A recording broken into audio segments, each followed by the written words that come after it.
వాళ్ళ ఇంట్లో ఎవరు కూడా ఆరోగ్యం ఏమాత్రం బాగోలేదు. వాళ్ళ ఇంట్లో ఆర్థిక పరిస్థితులు ఏ విధంగా కూడా బాలేవు.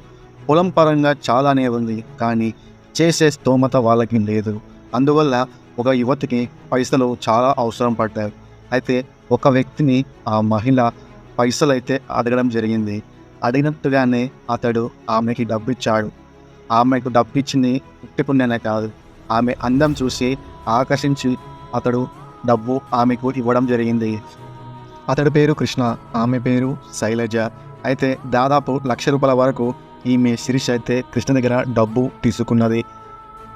తీసుకున్నప్పటికీ హాస్పిటల్లో చేర్చి వాళ్ళకి వైద్యం చేయించినప్పటికీ ఏ విధంగా కూడా వాళ్ళు రికవరీ అవ్వలేదు. డాక్టర్లు పైసలు ఇంకా కావాలని అంటున్నారు.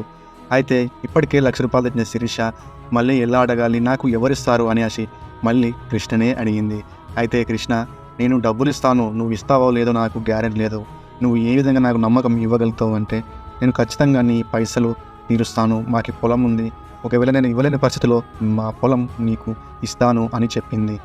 ఆ మాటకు కృష్ణ ఏదైతే ఏముంది పొలం ఉన్నది కదా అని ఆశించి ఆమెకు మరొక 2,00,000 ఇచ్చాడు.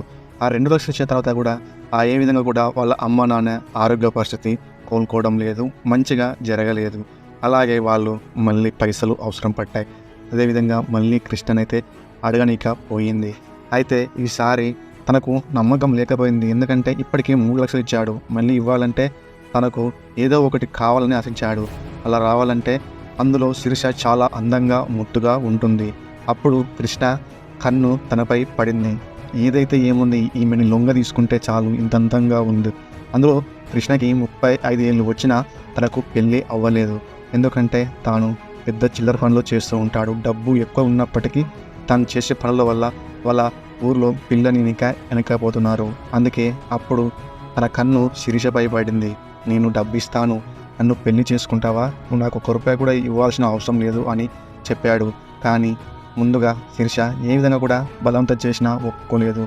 లేదు లేదు, నేను అలా చేసుకోను, మా అమ్మ నాన్న వాళ్ళు ఎవరు చూపిస్తే వాళ్ళని చేసుకుంటాను అని శిరీష వాళ్ళ అమ్మ నాన్నలకి గౌరవం అయితే ఇచ్చింది.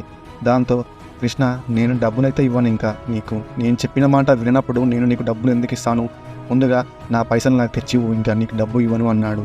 దాంతో ఆమె డిప్రెషన్లోకి పోయింది. ఎలా చేయాలి, ఈడ డబ్బులు ఇవ్వడు, అక్కడ అమ్మ నాన్నల ఆరోగ్యం అలా ఉంది, డబ్బులు అయితే కావాలంటే వీటిని పెళ్లి చేసుకోవాలి, ఇలా అని రకరకాలుగా ఆలోచించి ఒక 2 డేస్ తర్వాత ఓకే చెప్పింది. సరే నేను చేసుకుంటాను, మా వాళ్ళని బాగా చూసుకుంటావా, హాస్పిటల్ మొత్తం బాగు చేపిస్తావా అంటే కృష్ణ సరే నేను బాగు చేపిస్తానులే అని అన్నాడు. బాగానే చేయించినాడు. వాళ్ళు ఇద్దరు కూడా బాగా రికవరీ అయినారు. కొద్ది రోజుల తర్వాత కృష్ణ ఆమెని రాత్రిపూట వాళ్ళ వాళ్ళు పడుకున్న సమయంలో తన రూమ్లోకి ఒంటరి ఉన్న సమయంలో వెళ్ళి ఆమెని లోపలికి వెళ్ళి బలవంతంగా శృంగారం చేసే ప్రయత్నం చేశాడు. అయితే శిరీషకి పెళ్లికి ముందే ఇలాంటివి నాకు నచ్చవు, దయచేసి వెళ్ళిపో, తర్వాత పెళ్ళైన తర్వాత అని చెప్పింది. అయితే కృష్ణ అప్పటికే చాలా డ్రింక్ చేసి ఉన్నాడు. తను తన ఇష్టం తట్టుకోలేక బలవంతంగా ప్రయత్నం చేశాడు. దాంతో ఆమె ఒక బాటిల్తో కొట్టింది. దాంతో కోపం వచ్చి దూరం విసిరి ఇలా నూకాడు. అప్పుడు శిరీష గోడకుపై తన తల గుద్దుగులతో అక్కడికక్కడి ఆమె మరణించడం జరిగింది. దాంతో అక్కడి నుంచి కృష్ణ ఎస్కేప్ అయితే అయ్యాడు. పోలీసులు వివరాలు ఆరాధిస్తే తను చెప్పిన విశేషాలు ఇవి. నాకు చాలా డబ్బులు ఇచ్చేది, ఇవ్వమంటే ఇవ్వట్లేదు. అందులో తను నన్ను ప్రేమించింది, పెళ్లి చేసుకోవడానికి పోయింటే బలవంతంగా నేను కొద్దిగా నాకు ఫీలింగ్స్ వచ్చి నేను ఆమెని శృంగారంలో పాల్గొనడానికి ట్రై చేశాను, ఇంతలో ఇది జరిగిందని చెప్పారు. ఆ తర్వాత అతడికి శిక్ష పడింది.